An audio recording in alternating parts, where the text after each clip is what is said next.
ஜெபமணி ஆரம்பிப்போம். கிருபை நிறைந்த நல்ல ஆண்டவரே, மறுபடியுமாய் உம்முடைய வேதத்தை படிக்கும்படியாய் நீர் எங்களை கூட்டி சேர்த்த தயவுக்காக நாங்கள் நன்றி செலுத்துகிறோம்.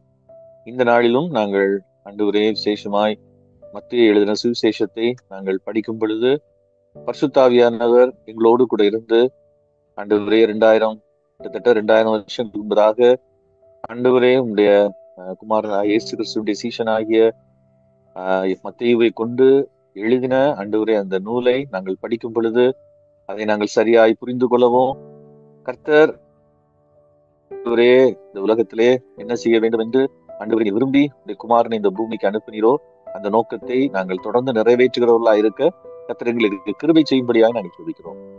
ஆளுகை செய்யும் வர வேண்டியவர்கள் ஆன்லைன்ல ஜாயின் பண்ண வேண்டியவர்கள் எல்லாரையும் கர்த்தர் ஏற்றவிலே கொண்டு வந்து சேர்க்கும்படியாக நாங்கள் சொல்லிக்கிறோம். முழுவதுமாய் நீர் பொறுப்படுத்திக் கொள்ளும், உடைய ஆளுகைக்குள் வைத்துக் கொள்ளும். இயேசுவின் நாமத்தில் சொல்லிக்கிறோம் பிதாவே, ஆமென். ஆண்டவராய் இயேசு கிறிஸ்துவின் நாமத்தினாலே உங்களை அன்போடு கூட வாழ்த்தி வரவேற்கிறேன். தொடர்ந்து ஆண்டவர் இந்த மத்தேயு நற்செய்தி நூலை நாம் படிக்கும் பொழுது தொடர்ந்து ஆண்டவர் நம்மை அவைகளை புரிந்து கொள்ளத்தக்கதான கிருபையும் ஞானத்தையும் நமக்கு தந்தருள்வாராக. போன வாரத்துல நம்ம இயேசு கிறிஸ்துவனுடைய மலை பிரசங்கத்தை குறித்து நம்ம படிக்க ஆரம்பித்தோம். இந்த மலை பிரசங்கம் நம்ம நினைக்கிற மாதிரி சாதாரணமான ஒன்று கிடையாது. இன்னைக்கு உலகத்துல அநேகரை பாதித்த ஒரு ஒரு பிரசங்கம், இல்லாவிட்டால் இயேசு கிறிஸ்துவனுடைய வார்த்தைகள் அல்லது இயேசு கிறிஸ்துவனுடைய ஒரு சொற்பொழிவு. இதை நம்ம படிக்கும் பொழுது நம்ம ஏற்கனவே நான் உங்களுக்கு சொன்ன மாதிரி ஞாபகம் வைக்க வேண்டிய விஷயம் என்ன அப்படின்னா, மத்தேயு இதை சொல்லும் பொழுது ஒருவேளை இயேசு கிறிஸ்து மலை பிரசங்கத்துல இவ்வளவுதான் பேசினாரு அப்படின்னு சொல்லி நம்ம சொல்ல முடியாது. மேபி இதோட கூடுதல் பேசி இருக்கலாம். ஆனா அன்றைக்கு இருந்த கிறிஸ்தவர்களுக்கு என்ன சொல்ல வேண்டும் என்று அவர் விரும்பினாரோ அதை இந்த மலை பிரசங்கத்திலே அவர் மிக அழகாக அதை வரிசைப்படுத்தி அதை கிரமப்படுத்தி அதை வடிவமைக்கிறத நம்ம பார்க்கிறோம். அது நம்ம ரொம்ப முக்கியம். ஏன் அப்படின்னா, திரளான ஜனங்கள், பல இடங்கள்ல இருந்து தொய்ந்து போனவர்கள், வேதனையோடு கூட உள்ளவங்க, அதே மாதிரி பலவிதமான நோய்கள் அகப்பட்டவங்க, இவங்க எல்லாம் அவரை பின்பற்றி வந்து நிக்கிறாங்க. அநேகரை அவர் சுகமாக்குகிறார். மேபி எல்லாருக்கும் சுகம் கொடுத்தாரா அப்படின்றது தெரியல, கொடுத்திருக்கலாம். ஆனா அந்த திரளான கூட்டம் அவரை பின்பற்றி வருது. அப்போ அவர் அந்த குன்றின் மேல் ஏறி உட்கார்ந்து, ஒரு சின்ன குன்று அப்படின்னு சொல்லி சொல்றாங்க, அது ஒரு ஹில். நம்ம அந்த சர்மன் ஆன் த மவுண்ட் அப்படின்னு சொல்லி சொன்னாலும் அது பெரிய மலை என்று சொல்லுவதற்கு இல்லை. ஆனா ஒரு குன்று, அதுல ஏறி அவர் உட்கார்ந்து அவருடைய சீஷர்கள், அதுல எத்தனை சீஷர்கள் இருந்தாங்க இதுபடி பார்க்கும்போது அதுல எல்லா சீஷர்களும் இன்னும் அழைக்கப்படவில்லை. சோ அவரை பின்பற்றின ஒரு கூட்டம், ஒரு சின்ன கூட்டம் அவருக்கு ரொம்ப பக்கத்துல வர்றாங்க. திரளான ஜனங்கள் அவரை பின்பற்றினவங்க எல்லாம் சுத்தி இருக்கிறாங்க. ஆனா அந்த அந்த காட்சி என்ன அப்படின்னா, யூதர்கள் எப்போ நம்ம எதிர்பார்த்துட்டு இருக்கிற அந்த ராஜ்யம் வரும், எப்பொழுது அந்த மெஸ்ஸியா வருவார் அப்படின்ற ஒரு எதிர்பார்ப்பு அவங்களுக்குள்ள இருந்துகிட்டே இருந்துச்சு. சோ நிறைய கூட்டத்தார் அந்த நாட்களிலே அந்த வர இருக்கிற அந்த ராஜ்யத்துக்காக சிறையிருப்புல இருக்கிறாங்க. அவங்களை மீட்கும்படியாக வரக்கூடிய அந்த மெஸ்ஸியா அல்லது வர இருக்கிற அந்த கடவுளுடைய அரசு, அதற்காக ஆயத்தப்படுத்தும்படியாக அவங்க ரொம்ப தீவிரப்பட்டிருந்த ஒரு காலம். இந்த பேக்ரவுண்டா நம்ம மைண்ட்ல வச்சாதான் அந்த சர்மன் ஆன் த மவுண்ட் சரியா நம்ம புரிஞ்சுக்க முடியும். அதனாலதான் நான் அதை ஏற்கனவே பலமுறை சொல்லியிருந்தா கூட நான் திரும்பவும் சொல்றேன். சோ இந்த சூழ்நிலையில பலவிதமான கூட்டத்தார் அங்க இருந்தாங்க.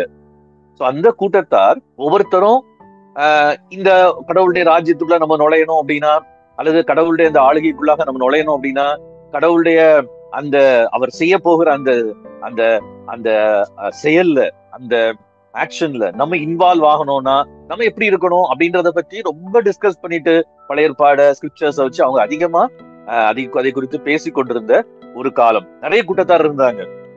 அதுல நீங்க கேள்விப்பட்டிருப்பீங்க நான் நினைக்கிறேன். ஒரு சில கூட்டத்தார் பாத்தீங்கன்னா, அதுல ஒரு முக்கியமான கூட்டத்தார் தான் இயேசு கிறிஸ்து அடிக்கடி குறிப்பிடுகிற பாரசிஸ்.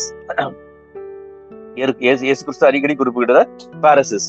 இன்னொரு கூட்டத்தார் யாருக்கு பாத்தீங்க அப்படின்னா, ஜெலட்ஸ்னு ஒரு கூட்டத்தார் தான். இவங்க ரொம்ப பயங்கர வைராக்கியமா ரோமர்களை எதிர்த்து போரிட்டு நம்ம கண்டிப்பா கடவுளுடைய ராஜ்யத்தை கொண்டு வரணும். சோ அவங்களுடைய அல்டிமேட் கோல் எப்படியாவது கடவுளுடைய ராஜ்யத்தை கொண்டு வரணும். அந்த கடவுளுடைய ராஜ்யம் வரும்போது நம்ம அதுல யாரா இருக்கணும், நம்ம அதுல ஒரு பார்ட்டா இருக்கணும். இதுதான் ரொம்ப முக்கியம். கிறிஸ்தவர்கள் மறந்து விட்ட ஒரு முக்கியமான பார்ட் என்ன, ஒரு விஷயம் என்ன அப்படின்னா, சோ எப்பவுமே கடவுள் தேவன் சிருஷ்டிப்பு தொடங்கி அவருடைய அவர் பெரிய he's doing a very big project. ஒரு பெரிய ஒரு ப்ராஜெக்ட வந்து ஒரு செயல் திட்டத்தை அவர் வடிவமைத்து செயல்பட்டு கொண்டிருக்கிறார். அந்த செயல் திட்டத்துல மனிதர்களாகிய நம்மை, அவருடைய சாயல்ல இணைக்கப்பட்ட சிருஷ்டிக்கப்பட்ட மனிதர்களாகிய நம்மை அவர் இணைத்துக் கொள்ள விரும்புகிறார். அந்த இணைக்கப்பட்டிருக்கிறதுல யூதர்கள் அண்டர்ஸ்டாண்டிங் அப்படிதான். இட்ஸ் நாட் ஜஸ்ட் காட் ஏதோ செய்வார் அப்படின்றது கிடையாது. தேவன் அப்படி செய்யும் பொழுது நான் அதுல இருப்பேனா அப்படின்றது அவங்களுடைய முக்கியமான ஆசை. அதனாலதான் இந்த பாரிசீஸ், இந்த செலட்ஸ், இன்னொரு முக்கியமான கூட்டம் பாத்தீங்க அப்படின்னு சொன்னா எஸ்என்எஸ் அப்படின்னு சொல்லக்கூடிய ஒரு குரூப். இவங்க என்னன்னா ரொம்ப இவங்கள மாதிரி கிடையாது, ரொம்ப ஒதுங்கி போயிருந்து ரகசிய வருகையெல்லாம் எதிர்பார்த்துட்டு இருக்கிற கிறிஸ்டியன்ஸ் மாதிரி சொல்லலாம். நாங்க எங்களை பியூரிஃபை பண்ணி நல்லா பியூரிஃபை பண்ணி காத்திருக்கிறோம், அப்ப கடவுள் வந்துருவாரு, எங்களை அவரோடு கூட சேர்த்து இந்த உலகத்துல கடவுளுடைய ஆட்சி வரும் அப்படின்னு சொல்லி மொத்தத்துல அவங்க எதிர்பார்த்துட்டு இருந்த அந்த கிங்டம், அந்த கடவுளுடைய ஆட்சி இந்த உலகத்துல அந்த ஆட்சி வருதுன்னு சொல்லி எதிர்பார்த்து இப்படி பலவிதமான கூட்டத்தார் இருந்த காலகட்டத்துல இயேசு கிறிஸ்து எல்லா கூட்டத்தாரையும் தாண்டி விட்டு யார அவர் பின்பற்றாங்க பாத்தீங்க அப்படின்னா, அல்லது யார நோக்கி அவர் போறாரு அப்படின்னா தான் அந்த முதல் 4 அதிகாரங்கள்ல நம்ம பார்த்தோம். செபுலோன், நப்தலி நாடுகள்ல அங்க இருக்கிற இருளில் இருக்கிற ஜனங்கள். சோ அவர் யார தேடி போறாருன்னா, ஸ்கிரிப்சர்ஸ வாசிச்சு அதை பத்தி விவாதம் பண்ணிட்டு இருக்கிறவங்கள்ட்ட அவர் போகல. ஆலயத்துல உட்கார்ந்து வேதபாரகர் பரிசெயர் டிஸ்கஸ் பண்ணிட்டே இருக்கிறாங்க, teachers of the law discuss பண்ணிட்டே இருக்கிறாங்க, அவங்கள்ட்ட அவர் போகல. ஆனா அவர் யார்கிட்ட போறாரு அப்படின்னு பார்த்தா, the deprived of the society. So சமுதாயத்தினாலே ஒதுக்கப்பட்டு வெறுக்கப்பட்ட அல்லது கஷ்டத்துல இருக்கிற ஜனங்கள்கிட்ட போறாரு. அவங்க அவரை திரளாய் பின்பற்றுகிறார். ஏன்னா அவரு தான் அவங்களுக்கு அவங்களுடைய தேவைகளை சந்திக்கிறாரு, அவங்கள சுகமாக்குறாரு, அவங்கள சந்திக்கிறாரு, அவங்க தெருக்கள்ல அவர் சுற்றி நடக்கிறாரு, அவங்களுடைய கிராமங்கள்ல அவர் சுற்றி நடக்கிறாரு. ஒதுக்கப்பட்ட கிராமங்கள் எருசலேமுக்கும் போறாரு, ஆனா எருசலேமுக்கு வெளியில இருக்கிற கிராமங்கள்ல அவர் அதிக நேரத்தை ஸ்பெண்ட் பண்றாரு. சோ அவங்க அவரை பின்பற்றுறாங்க. பின்பற்ற இடத்துலதான் இப்ப இந்த எக்ஸ்பெக்டேஷன், எப்போ இந்த கிங்டம் ஆஃப் காட் வரும், அது எப்படி வரும், எசன்ஸா, பாரசீஸா, ஜெலட்ஸா, யார் மூலமா வரப்போகுது அப்படின்லாம் எதிர்பார்த்துட்டு இருக்கிற அந்த சூழ்நிலையில இயேசு சொல்றாரு பிரசங்கத்தையே அது அப்படிதான். அதனாலதான் அவர் என்ன பண்றாரு அப்படின்னா, முதல் வேர்டே அந்த நம்ம அதை இன்ட்ரோடக்ஷன் பார்த்தோம். இன்ட்ரோடக்ஷன்ல நம்ம பியாட்டிடியூட்ஸ் அப்படின்னு சொல்லி சொல்லுவோம், வாக்கிய வசனங்கள் அப்படின்னு சொல்லி தமிழ்ல சொல்லுவோம். இதெல்லாம் நம்ம வச்சிருக்கிற பேரு தான். பட் ஆக்சுவலா இயேசு கிறிஸ்து ஆரம்பிக்கும் போது 9 முறை பிளஸட் அப்படின்னு சொல்லி ஆரம்பிக்கிறாரு. இந்த 9 முறை அவர் பிளஸட்னு ஆரம்பிக்கிற அந்த இன்ட்ரோடக்ஷன்லயுமே நம்ம பொதுவா என்ன நினைப்போம்னா, இது வந்து கேரக்டர், அவங்கள்ட்ட இருக்கிற கேரக்டர் அப்படின்னு சொல்லி நினைப்போம். பட் ஆக்சுவலா அது கேரக்டர் கிடையாது. அவர் ஆரம்பிக்கிறது எப்படி ஆரம்பிக்கிறாருன்னா, நீங்க எதிர்பார்த்துட்டா அவங்க அண்டர்ஸ்டுட், அது மேபி அவங்களுக்கும் அண்டர்ஸ்டுட். மற்ற இதை யாருக்கு எழுதுறாரு, முதல் நூற்றாண்டுல வாழ்ந்த கிறிஸ்தவர்களுக்கு, யூத கிறிஸ்தவர்களுக்கு, அவங்களுக்கு இது ஈஸியா புரியும். தேவனுடைய பரலோகராஜ்யம் இப்படிலாம் வரும்னு ஒவ்வொரு கூட்டத்தாரும் சொல்லிட்டு இருக்கிற நேரம் இவரு வந்து என்ன சொல்றாருன்னா, அந்த பரலோகராஜ்யம் யாருடைய தெரியுமா, புவர் இன் ஸ்பிரிட். இதுக்கு நிறைய விளக்கம் நான் கேட்டிருக்கேன். மக்கள் எந்த அளவுக்கு புவர் இல்லாம எனக்கு நான் கேட்ட விளக்கங்கள், நான் நிறைய விளக்கங்கள் கேட்டிருக்கேன். இந்த புவர் அதாவது மெட்டீரியலி அதே மாதிரி ஒதுக்கப்பட்டவங்களை தள்ளிட்டு இதை எவ்வளவு ஸ்பிரிச்சுவலைஸ் பண்ண முடியுமோ அவ்வளவு தூரம் ஸ்பிரிச்சுவலைஸ் பண்ணிருக்காங்க.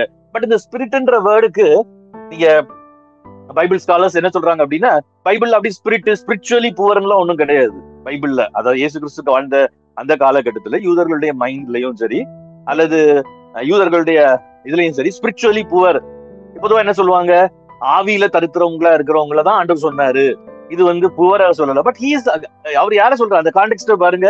இந்த நொறுங்கி போய் உடைந்து போய் பிரச்சனைனால சிக்கி சீரழிந்து வந்து கொண்டிருக்கிற அந்த கூட்டத்தை வச்சுட்டு அவர் சொல்றாரு, எப்பா இவங்களுடையதுதான் யாரு, கடவுளுடைய ரசம். காட்ஸ் கிங்டம் எங்க வெளிப்படுது தெரியுமா, உடைக்கிறது ரொம்ப ஒரு நாள் விழும், உலகத்தின் எல்லா ராஜ்யங்களும் ஒரு நாள் விழும். ஆனா நினைக்கிற மாதிரி என்னது புரட்சி பண்ணியோ கலகம் பண்ணியோ அல்ல, but because kingdom of heaven இறங்கி வர்றதுனால. எப்படி இறங்கி வருது, when you go to the poor, நீ ஏழைகள்கிட்ட போகும்போது, நீ ஒடுக்கப்பட்டவங்கள்ட்ட போகும்போது, நீ அவங்களுக்கு போய் ஊழியம் செய்யும் போது, அவங்கள நீ சந்திக்கும் போது, அங்கே the kingdom of heaven என்ன ஆகுது, அப்பியர் ஆகுது. அங்க கடவுளுடைய ஆட்சி வெளிப்படுது, அங்க கடவுளுடைய ஆட்சி மலருது. இட்ஸ் நாட் பை என்னது கொஞ்ச நாள் கழிச்சு ரோமன் ஆட்சி விழுந்துச்சு அப்படின்னு இயேசு கிறிஸ்து சொல்றாரு அப்படின்னா, not as you think, not as you imagine. நீங்க நினைக்கிற மாதிரி, நீங்க கற்பனை பண்ற மாதிரி கிடையாது. அது எப்படி விழ போகுது, பிகாஸ் அதாவது ஏர்லி கிறிஸ்டியன்ஸ் பாத்தீங்கன்னா they were so much motivated to serve the poor. Slaves அவங்க கூடி வர்ற இடங்கள்ல பாத்தீங்கன்னா ஸ்லேவ்ஸ் இருப்பாங்க, ரிச்சும் இருப்பாங்க. பட் ரிச்சோட மைண்ட்லயும் இருக்கிற யாரு ரிச்சா சர்ச்சுக்குள்ள எந்த ரிச் இருக்க முடியும் அப்படின்னா ரிச் தான், பணக்காரங்க ஐஸ்வர்யவான்கள் தான் சர்ச்சுக்குள்ள இருக்க முடியும். அப்கோர்ஸ் குறைகள் இருந்துச்சு, நான் இல்லைன்னு சொல்ல. யாக்கோபு புஸ்தகத்திலே வாசிக்கிறோம் நம்ம. ஒருத்தர் நல்ல ட்ரெஸ் போட்டு மினுக்கான வஸ்திரம் கொடுத்து நீங்க வந்தா நீங்க அவனை இங்க உட்காருன்னு சொல்லி கனம் எல்லாம் கொடுக்குறீங்க. அந்த மாதிரி ஏழு பிரச்சனைகள் இருந்துச்சு, இல்ல நான் சொல்ல, பெர்ஃபெக்டா சொல்ல. பட் இத என்ன எந்த சமூகத்துல போன வாரம் சொன்ன மாதிரி பலசாலிகள், அறிவாளிகள், நல்ல பணம் பெருத்தவர்கள், இவர்களுக்கு தான் என்னது கடவுள் பக்கம் தான் கடவுள் இருப்பாரு. ரோம தேவதைகள், ரோமன் காடஸஸ், ரோமன் தேவதைகள்லாம் யார்கிட்ட இருப்பாங்க? அவங்கள்ட்ட தான் இருப்பாங்க. யூதர்களை பொறுத்த வரைக்கும் அவங்களுக்கும் யாரு கூட தான் ஆண்டவர் இருப்பாரு அப்படின்னா தாவீதின் வம்சத்துல வரக்கூடிய அந்த பெரிய ராஜாட்ட தான் ஆண்டவர் இருப்பாரு. பட் இயேசு சொல்றாரு புவர் இன் ஸ்பிரிட். சோ இது வந்து ஒரு கரெக்டா சொல்லல, அந்த கூட்டத்தார சொல்றாரு. ரெண்டாவது யார சொல்றாரு? அதோட கண்டினியூஷன் தான். Blessed are those who mourn. So வந்து புலம்புகிறவங்க, அழுறவங்க. சோ கிங்டம் ஆஃப் காட் எங்க இருக்குது? நீங்க கிங்டம் ஒர்க்க பண்ணணும், தேவனுடைய ராஜ்யத்தை வெளிப்படுத்தணும் அப்படின்னு சொன்னா இந்த மோன் பண்ற ஜனங்கள், புலம்புகிறவர்கள், அழுகிறவர்கள் நடுவுல என்ன இருக்கணும்? அங்கதான் இது வெளிப்படும். புலம்பிட்டு இருக்கிறவங்கள தோல்ல கை போட்டு ஆறுதல் பண்ணீங்க அப்படின்னு சொன்னா அங்க என்ன வருது? கடவுளுடைய ராஜ்யம் வெளிப்படுது. எதை போய் ரோமன்ஸ் போய் அட்டாக் பண்றது இல்ல, அங்கதான் பிசாசின் ராஜ்யம் விழுது, அங்கதான் உலகத்தின் ராஜ்யம் விழுது. எங்க? when you go and comfort a mourner. புலம்பிட்டு இருக்கிற ஒருத்தனை போய் என்ன பண்ணும்போது, ஆறுதல் படுத்தும் போது, அதான் கடவுளுடைய ராஜ்யம். சோ மூணாவது blessed are the meek. மீக்னா பொதுவா நம்ம சாந்த குணம், ரொம்ப அமைதியா இருக்குது அப்படின்னு. பட் ஆக்சுவலா பைபிள் ஸ்காலர்ஸ் என்ன சொல்றாங்க அப்படின்னா அதுக்கு சரியான மீனிங் அன்இம்பார்ட்டன்ட். முக்கியமான கருதாதவங்க, முக்கியமானவர்கள் அல்லாதவர்கள், அன்இம்பார்ட்டன்ட். அவங்கதான் யாரு அப்படின்னா மீக். அவங்க யாரு என்ன செய்வாங்க? பூமியை சுதந்திரித்துக் கொள்வார்கள். அவங்க பரலோகத்துக்கு போவாங்க இல்ல. நமக்கு பொதுவா பரலோகத்துக்கு போறதா நம்முடைய கோல் நினைச்சிட்டு இருக்கோம். But they will inherit the earth. So வந்து அவங்க பூமியை சுதந்திரித்து, அன்இம்பார்ட்டன்ட்டுக்கு தான் பூமியை ஆண்டவர் சுதந்திரிக்க கொடுக்கிறாராம். இந்த மூணையும் முதலாவது ஒரு கேட்டகரி. அடுத்த மூணு பாத்தீங்க அப்படின்னு சொன்னா blessed are those who hunger and thirst for righteousness. So இத வந்து இதுக்கும் அகைன் நமக்கு இன்னைக்கு எல்லாம் பெரிய ஆவிக்குரிய விளக்கம் தான் நிறைய கொடுக்கறத பார்ப்போம். ரைச்சியஸ்னஸ்னா அது இது அப்படி இப்படி, ஏசு கிறிஸ்துனால வருகிற நீதி, ரத்தத்தினால வருகிற நீதி, மார்ட்டின் லூத்தர் சொன்ன என்ன கிடையாது, சுயக்கிரியினால் வர நீதி கிடையாது அப்படிலாம் சொல்லுவாங்க. பட் அதை இங்க பொறுத்த வரைக்கும் என்ன அப்படின்னா ஜஸ்டிஸ்க்காக ஏங்குறவங்க இல்லையா, ஜஸ்டிஸ்க்காக ஏங்குகிறவங்க, நீதிக்காக ஏங்குகிற ஒரு கூட்டத்தார். ஆனா உலகத்துல தன்னை சுற்றிலும் நடக்கிற கொடுமைகளை பார்க்கும்போது ஜஸ்டிஸ்க்காக ஏங்குற ஒரு மேபி நான் பாதிக்கப்படாம இருக்கலாம், ஆனா என்னை சுற்றிலும் அநீதி அன்னைக்கு நடந்துட்டு இருந்துச்சு, இன்னைக்கு நடந்துட்டு இருக்குது.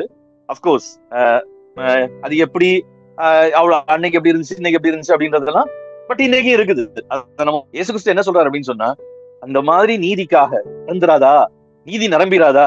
ஏன்னா அந்த அந்த ஏழை ஜனங்கள் அந்த கான்டெக்ட்ல யோசிச்சு பாத்தீங்கன்னா அவங்க என்ன எதிர்பார்த்துட்டு இருந்தாங்கன்னா, அந்த சமாரியா பெண் சொல்லுவா இல்லையா, மெஸ்ஸியான்னு ஒருத்தர் வருவாரு, அவர் வரும்போது அவர் எல்லாத்தையும் நமக்கு சொல்லுவார்.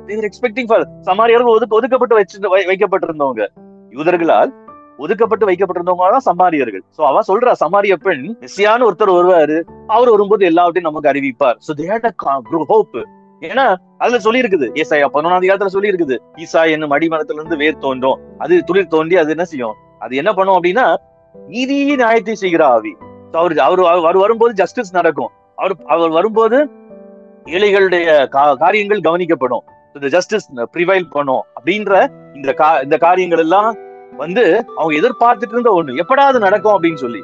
சோ இயேசு சொல்றாரு பரலோக ராஜ்யம் அதை நடக்க வைக்கும் அப்படின்றத அவர் சொல்றாரு. So hunger and thirst for righteousness, they will be filled. filled-னா அவங்களுக்கு அது நடக்கும், திருப்தி ஆகும் அப்படின்ட்டு. அடுத்தது merciful. சோ இரக்கமுடையவர்கள். சோ நிறைய நேரம் அன்னைக்கு இருந்த அந்த வேர்ல்டு வந்து it was an unmerciful world. ஒருவேளை இன்னைக்கு இருக்கு, இன்னைக்கு எல்லா ஹியூமன் பீயிங்ஸ் உள்ளத்திலையும் இரக்கமற்ற குணங்கள் இருக்குது.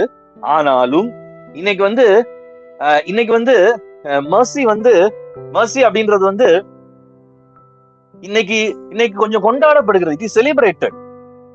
நீங்க இன்னைக்குள்ள வேர்ல்ட்ல மேபி நான் இதை பெர்ஃபெக்டா சொல்ல நல்லா புரிஞ்சுக்கணும், இதை நான் பெர்ஃபெக்டா நாம எல்லாம் இருக்குன்னு நான் சொல்ல வரல. பட் அன்னைக்கு இருந்த வேர்ல்ட கவனிக்கும் பொழுது என்னது மர்சி அப்படின்றது வந்து அது வந்து it was considered as a weak. ஒருத்தர் இறக்கம் காமிக்கிறான்னு வச்சுக்கோங்களேன், ஒரு ரோமன் சோல்ஜர் அவன் போய் இறக்கம் காமிச்சிட்டு ஐயோ பாவம் என்ன விட்டுருவோம் அப்படின்னு நினைச்சான் அப்படின்னா அது வந்து இஸ் நாட் ஸ்ட்ராங், அவன் வீக்கா இருக்கான்னு அர்த்தம். எப்படி இருக்கணும்? மர்சியே இருக்கக்கூடாது. ஸ்டாலின் எல்லாம் சொன்ன மாதிரிதான் இல்லையா? என்னது அவங்க நம்ம கீழே இருக்கிற சிட்டிசன்ஸ் யாரு? அவங்க கோழி மாதிரி, கோழி குஞ்சு மாதிரி. நீங்க அவனை கைக்குள்ள வச்சு பிழிஞ்சு அவனுக்கு சிறக ஒடிச்சு விட்டுட்டு அவனை ஓட விடணும். So this is considers heroism. இதுதான் ஹீரோயிசம். எவ்வளவு இறக்கம் இல்லாம இருக்கிறோமோ, எவ்வளவு என்ன சொல்றது, இன்னைக்கும் கொஞ்சம் கொஞ்சமா சில அது வந்துட்டு இருக்கு. பட் ஆனாலும் நம்ம ஆண்டுடைய ராஜ்யம் இன்னைக்கு வந்ததுனால, ஒருவேளை இன்னைக்கு அதான் சொல்ல வரேன், இயேசு கிறிஸ்து வாழ்ந்ததுக்கு அப்புறம் ஆண்டவருடைய ராஜ்யம் வந்ததுனாலதான் இன்னைக்கு நம்ம மர்சியை கொண்டாடுறோம். மர்சியை நம்ம என்ன பண்ணுவோம், we cannot, அதாவது ஒரு வீக்னஸா தான் பார்ப்போம்.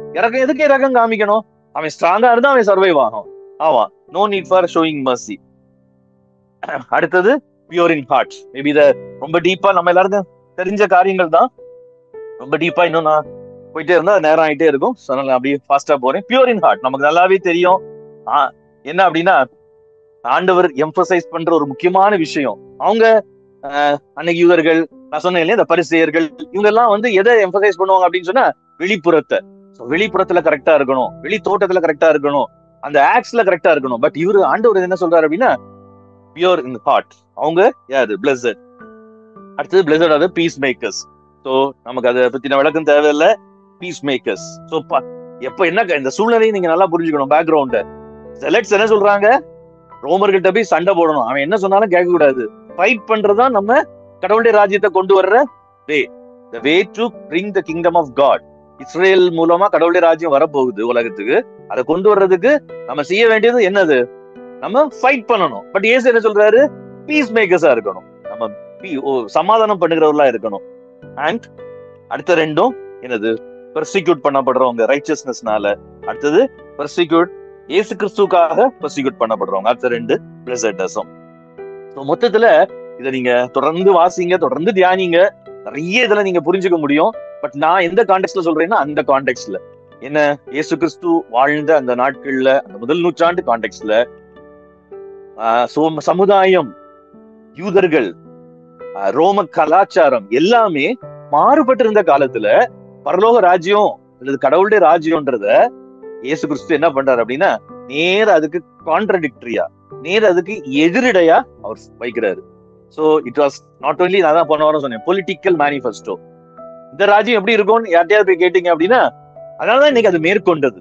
இன்னைக்கு அதனாலதான் பரலோக ராஜ்யம் மேற்கொண்டது. அதனாலதான் இன்னைக்கு கிறிஸ்டியானிட்டி டொமினியன் அப்படின்னு சொல்லி ஒரு புக்கை டாம் ஹாலண்ட் அப்படின்ற ஹிஸ்டாரியனால எழுத முடிஞ்சிருக்கு. ஏன் அப்படின்னா, டொமினியன் எப்படி கிறிஸ்டியானிட்டி டாமினேட் பண்ணுச்சு. பிகாஸ் அது எப்படி டாமினேட் பண்ணுச்சு, நிறைய வியூஸ் இருந்தாலும் இட் வாஸ் த்ரூ திஸ் என்னது வியூ. என்ன வியூ? கிங்டம் ஆஃப் காட் அப்படின்றது இட் இஸ் என்னது, அது புவர் இன் ஸ்பிரிட்டுக்கு உள்ளவங்களோடது, அது புலம்புகிறவங்களோடது, அது அன்இம்பார்ட்டன்டோடது, நீதிக்காக ஏங்குறவங்களோடது, இறக்கம் உள்ளவங்களோடது. இறக்கம் காமிக்கலன்னா நீ கடவுளுடைய ராஜ்யத்துல இருக்க முடியாது. That is the meaning. யாருக்கு இறக்கம் தேவையோ அவங்கதான் கடவுளுடைய ராஜ்யத்துக்கு உட்படுவாங்க. பியூர் இன் ஹார்ட், அப்புறம் பீஸ் மேக்கர்ஸ், அப்புறம் பெர்சிக்யூட்டர். அப்போ உபத்திரவப்படுத்தப்படக்கூடாது அப்படின்றது ஜிலட்ஸோட கொள்கை. நம்மள விடக்கூடாது, ரோமன் சொன்னா கேட்க கூடாது. ஆனா ஏன் சொல்றாரு, என் நிமித்தம் என்ன சந்தோஷப்படுங்க அப்படின்னு சொல்லி அந்த சொல்லி முடிக்கிறார். சோ இதுல எல்லாத்துலயுமே நீங்க நல்லா பாத்தீங்க அப்படின்னா, நம்ம இந்த பைபிள் ஸ்டடியில சொல்லி புரிய வைக்கிறது நமக்கு அது ரொம்ப நேரம் எடுக்கும். அதனால நான் அதை ஃபாஸ்டாவே போறேன். இதுல என்ன சொல்றாரு அப்படின்னா, பிளஸடுக்கு ஒவ்வொரு பிளஸட்னஸுக்கும் ஒரு காரியத்தை சொல்றாரு. ஒண்ணு என்ன சொல்றாரு? Kingdom of heaven, that is the kingdom of heaven. ரெண்டாவது சொல்றாரு, they will be comforted, அவங்க ஆறுதல் அடைவார்கள். மூணாவது சொல்றாரு, இன்ஹெரிட், பூமியை சுதந்திரித்துக் கொள்வார்கள். நாலாவது சொல்றாரு, they will be filled. அஞ்சாவது சொல்றாரு, shown mercy, அவங்களுக்கு இரக்கம் கிடைக்கும். நீங்க இரக்கமா இருந்தீங்கன்னா அவங்களுக்கு இரக்கம் கிடைக்கும். அடுத்தது they will see God, கடவுளை பார்ப்பாங்க. they will be called sons of God. திரும்பவும் சொல்றாரு, அவங்களோடதான் கிங்டம் ஆஃப் ஹெவன். கடைசியா சொல்றாரு, ரிவார்ட் இன் ஹெவன். சோ நல்லா புரிஞ்சுக்க வேண்டிய ஒரு விஷயம் இதுல இருக்குது. என்ன அப்படின்னு சொன்னா, இது எல்லாமே இந்த இன்ட்ரோடக்ஷன் பார்ட்லயே நம்ம அதை புரிஞ்சுக்கிறது நல்லது.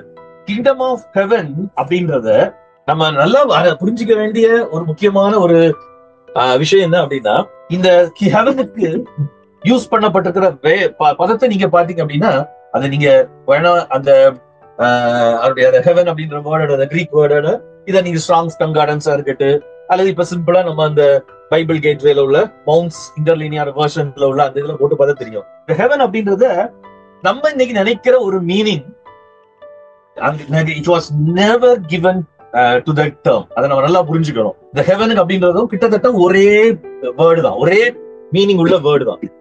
ஹெவன்னு சொல்லிட்டு அது ஒரு தனி பிளேஸ் அப்படின்ற மீனிங் எங்கேயுமே கிடையாது. ஆனா பைபிள்ல எப்படி ஸ்கைல வந்து பறவைகள் பறக்குது அப்படின்னு சொல்லி இருக்குதோ, எப்படி ஸ்கைல வந்து கிளவுட்ஸ் இருக்குன்னு சொல்லி இருக்குதோ, அதெல்லாம் நம்ம பாக்குறது இல்லையா?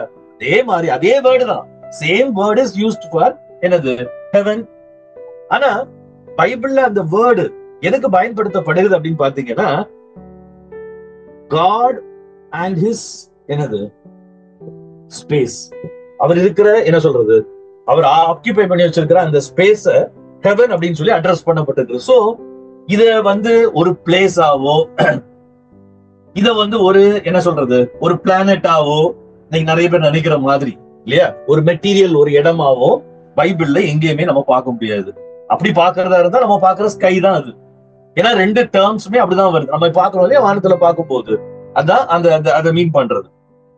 சரி, அதனாலதான் நீங்க பவுல் சொல்லும் போது பாத்தீங்க அப்படின்னா, இப்ப நம்ம வசனங்கள் எடுத்தா நிறைய அந்த அதுல டிஸ்கஷன்லயே போயிடும். அதனால நான் அதுக்குள்ள ரொம்ப போகல. பட் பவுல் சொல்றத பாத்தீங்க அப்படின்னா, 3ஆம் வானம் வரைக்கும் எடுக்கப்பட்டு போனேன் அப்படின்றதெல்லாம் சொல்றத பார்க்கும்போது அவரு ஹெவனுக்கு போனேன்னு சொல்ல மாட்டாரு, ஸ்கைஸ்க்கு போனேன். So it is another space.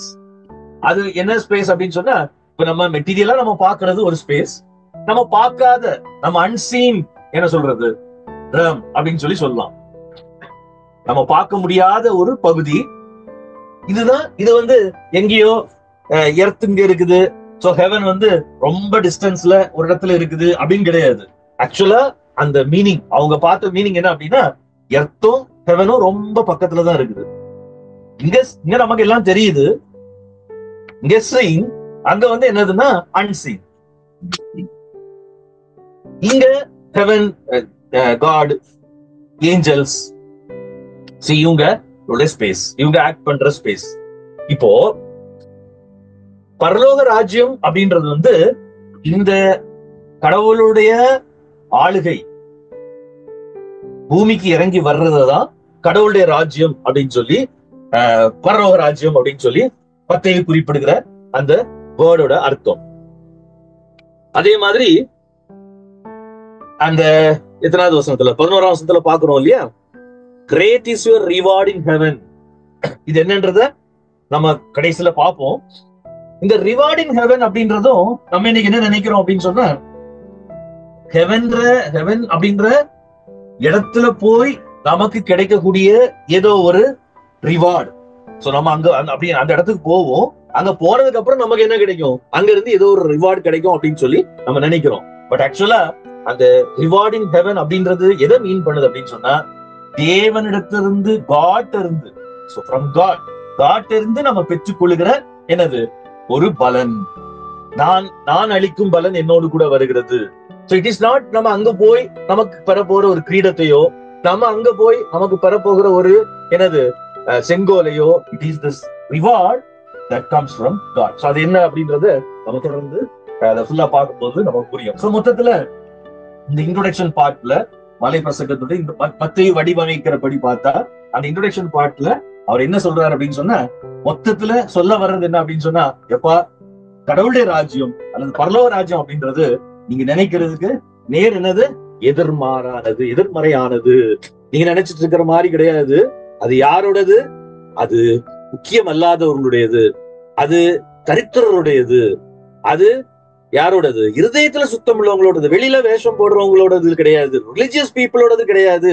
பாரசிசம் வந்து உங்களுக்கு தெரியும், அது ரிலிஜியஸ், அது ரொம்ப வெளியில வந்து தங்களை பெரிய பக்தியா காமித்துக் கொள்ளுகிற அந்த ரிலிஜியன். ஆனா அது அப்படிப்பட்ட ரிலிஜியன் அப்படிப்பட்டது கிடையாது. It is pure in heart அப்படின்றத சொல்றாரு. சரி, சோ கிட்டத்தட்ட அந்த பியாட்டிடியூட்ஸ் சொல்லக்கூடிய அதை சொல்லிட்டு அடுத்து இமிடியேட்டா அவர் எங்க கொண்டு போறாரு அப்படின்னு சொன்னா, இன்ட்ரோடக்ஷன் பார்ட்ல 9 பியாட்டிடியூட்ஸ் இல்லாட்டால் பிளஸர்ட் அப்படின்றத சொல்றாரு. சோ கடவுளுடைய ராஜ்யத்துல, ராஜ்யம்ன்ற டெபினிஷன் கிட்டத்தட்ட இது ஒரு டெபினிஷன் மாதிரி. சோ யாரு உலகத்தை முழுசையும் ஆளுகை செய்ய போறா அல்லது உலகத்தை முழுசையும் யாருடைய கையில நான் கொடுக்க போறேன்? அன்இம்பார்ட்டன்ட் கையில, இம்பார்ட்டன்டா இருக்கிறவங்க கையில கிடையாது. அதான் அவனுடைய மீனிங், பூமியை சுதந்திரித்துக் கொள்வார்கள் அப்படின்றது. ஓகே, இப்போ இத சொல்லிட்டு அடுத்தது அங்க என்ன செய்யறாரு அப்படின்னு சொன்னா 3 சிம்பிள்ஸ் அவர் யூஸ் பண்றாரு. இதை எதுக்காக யூஸ் பண்றாரு அப்படின்னா, அது எப்படி ஆரம்பிக்கிறாரு அப்படின்னு சொன்னா, you are the salt of the earth, you அப்படின்னு சொல்லி ஆரம்பிக்கிறாரு. You are the salt of the earth. அடுத்தது பாத்தீங்க அப்படின்னு சொன்னா, you are the light of the world. அடுத்தது சால்ட், அடுத்தது லைட், அடுத்தது சிட்டி ஆன் ஹில். சோ இது என்ன சொல்றது, 3 உருவகங்கள் அல்லது 3 சிம்பிள்ஸ் அல்லது 3 பிக்சர்ஸ் அப்படின்னு சொல்லி சொல்லலாம். சோ இந்த 3மே யூதர்களுக்கு முக்கியமான ஒண்ணு. ஆண்டவர் இங்க என்ன சொல்ல வர்றாரு, என்ன முக்கியமா அவர் சொல்ல குறிப்பிட விரும்புறாரு அப்படின்னு சொன்னா, எப்பா இதுவரைக்கும் நீங்க நினைச்சிட்டு இருந்தது கிங்டம்னா எங்கேயோ இருந்து எப்படியோ வரும், ரோமர்களை அடிச்சு உடைச்சிட்டு வரும் அப்படின்னு சொல்லி நீங்க நினைச்சிட்டு இருந்தீங்க. பட் இப்ப நான் சொல்றேன், இட் இஸ் எங்க வரப்போகுது கிங்டம், நமக்கு நடுவுல இங்க இருக்கிறாங்கல்ல கூட்டம், ஒதுக்கப்பட்ட, முக்கியம் இல்லாத, தாழ்த்தப்பட்ட, ஆனால் சமாதானத்துக்காக இயங்குகிற, நீதிக்காக இயங்குகிற இந்த கூட்டத்துக்குள்ளதான் கடவுளுடைய ராஜ்யம் வெளிப்பட போகுது. இவங்க மூலமா தான் வரப்போகுது. Not only among them, through them. So Christianity அதனாலதான் first it was the religion of the என்னது டவுன்கிரேடட், அது ஸ்லேவ்ஸோட ரிலிஜியன், சர்வன்ஸோட ரிலிஜியன், புவரோட ரிலிஜியன், யாரு படிக்காதவங்க இல்லிட்ரேட்டோட ரிலிஜியனா இருந்துச்சு. பட் இன்னைக்கு அதுதான் என்ன பண்ணுது அப்படின்னா, it was not a religion of the rich, it was not a religion of the elite. அப்ப எலைட்டுக்கு நிறைய பேர் இருந்தாங்க. பிளாட்டோவுடைய கொள்கை, அரிஸ்டாட்டிலுடைய கொள்கை எல்லாம் இருந்துச்சு, சாக்ரட்டிஸோட பிலாசபி எல்லாம் இருந்துச்சு, பெரிய பெரிய புலவர்கள். கிறிஸ்டியானிட்டி அவங்கள்ட்ட இருந்து வரல. Slaves, servants, poor, slave girls, நீங்க அந்த ஹிஸ்டரி எல்லாம் எடுத்து நிறைய பைபிள் ஸ்காலர்ஸ் கோட் பண்ணும்போது ரொம்ப ஆச்சரியமா இருக்கும். ரோமன் எம்பரர்ஸ் எல்லாம் கூப்பிட்டு விசாரிக்கிறான், ஏதோ கிறிஸ்டியானிட்டி பயங்கரமா ஸ்ப்ரெட் ஆகுது அப்படின்னு சொன்ன உடனே கூப்பிட்டு விசாரிக்கிறான். அங்க விசாரிக்கும் போது பார்த்தா இதுல இருக்கிறவங்க எல்லாம் பார்த்தா பாவப்பட்டவங்க, ஏழைகள், பூவர். அவனுக்கே ஆச்சரியம், ஏன் இவங்களை போய் நீங்க இவ்வளவு பெருசா என்கிட்ட குற்றம் சாட்டுறீங்கன்னு நினைக்கிற அளவுக்கு. ஏன்னா அவ்வளவு அவங்களுடைய இம்பாக்ட் பயங்கரமா இருந்துச்சு. பட் அவங்களுடைய பேக்ரவுண்ட பார்த்தா they were very small and ordinary people. So நம்ம நினைக்கிற மாதிரி கிறிஸ்தவம் அப்படின்றது நம்ம of course it has impacted the world. But யார் மூலமா அப்படின்னு பார்த்தா இவங்க மூலமா. சோ அதனால இது சொல்றாரு, இப்போ அந்த கூட்டத்தார பார்த்து, அந்த சின்ன அந்த அந்த அந்த ஒதுக்கப்பட்ட புறக்கணிக்கப்பட்ட கூட்டத்தார பார்த்து சொல்றாரு, நீங்க தான் இனிமே சால்ட், நீங்க தான் இனிமே லைட், நீங்க தான் இனிமே என்னது சிட்டி ஆன் ஹில். இது என்னது, இது எல்லாமே யாரை குறித்து சொல்லப்பட்டது? சால்ட்ன்றது என்னது அப்படின்னா நமக்கு தெரியும், அது பிரிசர்வ் பண்றதுக்காக அன்னைக்கு அந்த காலங்கள்ல யூஸ் பண்ணப்பட்டது. எதை பிரிசர்வ் பண்றதுக்கு பிரிசர்வேட்டிவா இன்னைக்கு நம்ம நிறைய யூஸ் பண்றோம். ஆனா அன்னைக்கு சால்ட் தான் முக்கியமான ஒரு பிரிசர்வேட்டிவ். சோ முக்கியமா அந்த சால்ட்ன்றது எதை மீன் பண்ணுது அப்படின்னு சொன்னா, கவனன்ட், காட் தேவன் அவங்களோட பண்ற கவனன்டோட என்ன நேச்சர், எவர்லாஸ்டிங் நேச்சர். அதுதான் அவங்களுக்கு குறிப்பிடுகிறது. பிரிசர்வ் பண்றதுக்காக யூஸ் பண்ற ஒண்ணுதான். பட் அது அவங்க எதுக்காக பயன்படுத்துறாங்க, எதை அடையாளப்படுத்துறதுக்காக பயன்படுத்துறாங்க அப்படின்னா, கடவுளோடு கூட அவங்க பண்ண உடன்படிக்கை. ஆண்டவர் சொல்றாரு, நீங்க அந்த கவனன்ட் என்னது, அந்த கவனன்ட் தான் என்ன அப்படின்னா, ஆபிரகாமோடு கூட ஆண்டவர் பண்ண கவனன்ட்ஸ். உன்னை நான் கிரேட், நான் உன்னை பெரிய தேசமாக்குவேன், உன்னை பெரிய ஆளாக்குவேன், உன் மூலமா பூமியை ஆசீர்வதிப்பேன். இப்ப ஆண்டவர் சொல்றாரு, இப்ப நீங்க தான்ப்பா அது. ஆனா ஏற்கனவே சால்ட்டா இருந்த உங்களோட நிலைமையும் உங்க நிலைமை மாதிரி உங்களுக்கு ஆகக்கூடாதுன்றதுக்காக அவர் என்ன சொல்றாரு அப்படின்னா, how can it be made salty again? ஒருவேளை அந்த கவனன்டோட என்னது, சோ கவனன்ட் மெம்பரா இருக்கிறது நல்லது. ஆனா அது எதுக்காக அப்படின்ற அந்த பர்பஸ ஃபுல்ஃபில் பண்ண தவறினால், if you fulfill to, if you fail to fulfill the purpose of that covenant, அதான் அதுக்கு சால்டினஸ். சால்டினஸ்ன்றது எது வரைக்கும் இருக்கும், நம்ம கடவுளோடு கூட சேர்ந்து பணியாற்றுகிற வரைக்கும் இருக்கும். இல்லாட்டா அது எதுக்கு யூஸ் ஆகும்? எப்படி உப்பு அதுக்கு உப்பு தன்மையை வந்துட்டு வச்சுக்கோங்களேன். அது அழகா சொல்றாரு ஆண்டவர், thrown out and trampled by men. அந்த காலத்துல இது என்னது, ரோட்ல ஸ்ட்ரீட்ல தூக்கி போடுறதுக்கு, எதுக்கு கொஞ்சம் அவங்களுக்கு நடக்கிறது, அன்னைக்கு தார் ரோடு அப்படிலாம் எல்லா இடமும் போட மாட்டாங்க இல்லையா. சோ அது அந்த மிக்சர் ரெண்டும் எல்லாம் சேர்ந்து கொஞ்சம் கம்ஃபர்டபுளா இருக்கும். அதுக்கு வேண்டி மனுஷரால் விதிக்கப்படுவதற்காக, வீதிகளிலே கொட்டப்படுவதற்காக என்ன பண்ணப்படும், யூஸ் பண்ணப்படும். The same will happen to you. நீங்க கடவுளோடு கூட நீங்க தான் அந்த சால்ட். இஸ்ரவேல் ஜனங்கள் உலகம் முழுசுக்கும் ஆசீர்வாதமா இருக்கும்படியாக அந்த கவர்னன்ட் பீப்புளா ஃபெய்த்ஃபுல்லா இருந்து உலகம் முழுசையும் பிளஸ் பண்ணும்படியாக அழைக்கப்பட்டவங்க. இப்ப யாரு அந்த அந்த அந்த அந்த தொடர போறது யாரு? நீங்க. So if you also fail, நீங்க என்ன பண்ணுவீங்க? trampled. இன்னொரு விதத்துல மற்ற எதை சொல்றாரு அப்படின்னு சொன்னா, ஜூஸுக்கு என்னது, அவங்க சால்ட்டினஸ் அவங்க இழந்து போனதுனால, அவங்களுடைய கவர்னன்ட்டுக்கு அவங்க ஃபெய்த்ஃபுல்லா இல்லாம போனதுனால, ரோமர்களால் விதிப்படுவதற்கு தள்ளப்பட்ட பரிதாபமான நிலைமைய ஒரு வார்னிங் மாதிரி அத தள்ளப்போடு இவர் எழுதும் போது அது நடக்கல, பட் தள்ளப்பட போகிற அந்த பரிதாப நிலைமைய ஒரு வார்னிங் மாதிரி இத மறைமுகமா மென்ஷன் பண்றாரு. சோ ஒன்னு சால்ட், இன்னொன்னு லைட். நமக்கு நல்லாவே தெரியும், அவங்களுக்கு நல்லாவே தெரியும் நாங்க தான் லைட்ன்றது அவங்க நல்லா புரிஞ்சு வச்சிருந்தாங்க. எழும்பி பிரகாசி உன் ஒளி வந்தது. சோ நாங்க தான் லைட் கொடுக்கணும் ஜென்டைல்ஸுக்கு, மற்ற தேசங்களுக்கு. ஆனா இப்ப ஆண்டவர் சொல்றாரு, நீங்க தான் அந்த லைட்டை கொடுக்குறவங்க. மூன்றாவது என்னது? City on a hill. நல்லாவே தெரியும் அந்த சிட்டி ஆன் a ஹில் என்ன தெரியுமா? எருசலேம். எருசலேம் குன்றின் மேல் கட்டப்பட்ட ஒரு நகரம். எல்லாருக்கும் அது ஆசீர்வாதமா இருக்கணும், எல்லாரும் அந்த எருசலேமை நோக்கி ஓடி போவாங்க அப்படின்னு சொல்லி அவங்க தீர்க்க தரிசனங்களை சொல்லப்பட்டிருக்கு. ஆண்டவர் சொல்றாரு, நவ் யார் என்ன பின்பற்ற? இந்த அன்இம்பார்ட்டன்ட், இந்த அப்ரஸ்டு, நீங்க தான் யாரு? அந்த city on a hill. So நீங்க யூ ஆர் த அப்படின்றத சொல்றாரு. சோ அதுக்கு நீங்க என்ன பண்ணணும்? நீங்க ஒர்க் பண்ணணும். அதான் சொல்றாரு, மனிதர்கள் உங்கள் நற்கிரியைகளை பார்த்து பரலோகத்தில் இருக்கிற பிதாவை மகிமைப்படுத்தும்படி உங்கள் வெளிச்சம் அவர் என்பதாக பிரகாசிக்க கடவுது. நல்லா திரும்ப சொல்றேன், ஒர்க் இல்லாம there is no Christianity. Good works இல்லாம கிறிஸ்டியானிட்டி இல்ல. ரட்சிக்கப்படுறதுக்கு தேவையில்லை அப்படின்றது வேற விஷயம். ஆனா நற்கிரியைகள் இல்லாமல், நற்கிரியைகளால் நிரம்பி இல்லாத ஒரு கிறிஸ்தவ வாழ்க்கை கிடையாது. எனக்கும் ஆண்டவருக்கும் இடையிலப்பா, நான் சர்ச்சுக்கு போவேன், நான் வர்ஷிப் பண்ணுவேன், அதுதான் என்னுடைய ஒரே வேலை, நானும் ஆண்டவரும் அப்படின்னு சொல்லுகிற இந்த உபதேசம் அது வேதத்திற்கு முரண்பாடானது. அது நல்லதுதான், ஆண்டவருக்கும் நமக்கு நல்ல உறவு எல்லாம் நல்லதுதான், ஆண்டவரோட பரவசமா அனுபவிக்கிறது நல்லதுதான். But watts are important? Works. அதை நான் திரும்ப சொல்றேன், ஒர்க், கிரியைகள், நல்ல கிரியைகள் வெளியில வரணும். அதை மற்றவங்க பார்க்கக்கூடிய அளவுக்கு வரணும். இட்ஸ் நாட் அது ஹிடனா இருக்காது. எப்படி இருக்க முடியும்? அன்னை தெரசா கொஞ்ச நாள் வேணா ஹிடனா செய்யலாம், பட் இட் வாஸ் ஒரு நாள் அது வெளியே வந்துச்சு. மேபி உலகத்துக்கு தெரியாம இருக்கலாம், பட் உனக்கு பக்கத்துல இருக்கிறவனுக்கு தெரியணும், you are a Christian by your good works. எப்படி தெரியும் வராது? உன்னோட நல் கிரியைகளினாலேயே. சோ அதான் ஆண்டவர் சொல்றாரு. ஆனா அந்த கிரியைகள் என்னது? இதோட இன்ட்ரோடக்ஷன் முடியுது, கிட்டத்தட்ட இன்ட்ரோடக்ஷன் முடியுது. அடுத்த பாட்டுக்கு நேரா நம்ம கடந்து போறோம். சோ அப்போ கிங்டம் ஆஃப் காட் அப்படின்றது முதலாவது என்ன சொன்னாரு? நீங்க நினைக்கிற மாதிரி வராது. அது யார் மூலமா வருது? வெரி ஆர்டினரி பீப்புள் மூலமா வருது, சாதாரணமானவங்க நடுவுல வருது, அவங்க மூலமா அது தோன்ற போகுது. கடவுள் யூதர்கள் அல்ல, இப்போ உங்களதான் அந்த பெரிய பணிக்கென்று உங்களை என்ன பண்ணிருக்காரு? அழைச்சிருக்கிறாரு. சோ இப்போ என்ன பண்ணும்? நீங்க கடவுளை மற்றவங்க உங்களை பார்த்து கடவுளை மகிமைப்படுத்துற அளவுக்கு உங்க என்ன இருக்கணும்? ஒர்க்ஸ் இருக்கணும் அப்படின்றத சொல்லி முடிக்கிறாரு. சொல்லி முடிச்சுட்டு அடுத்தது, அப்படின்னா எப்படி அந்த குட் ஒர்க்ஸ் நான் பண்றது, எப்படி நான் அதை செய்யறது அப்படின்ற அந்த கண்டென்ட்டுக்கு நேரா அப்கோர்ஸ் மத்திய அதை அப்படி வடிவமைக்கிறாரு. அந்த மெயின் கண்டென்ட்டுக்கு நேராக அவர் போறாரு.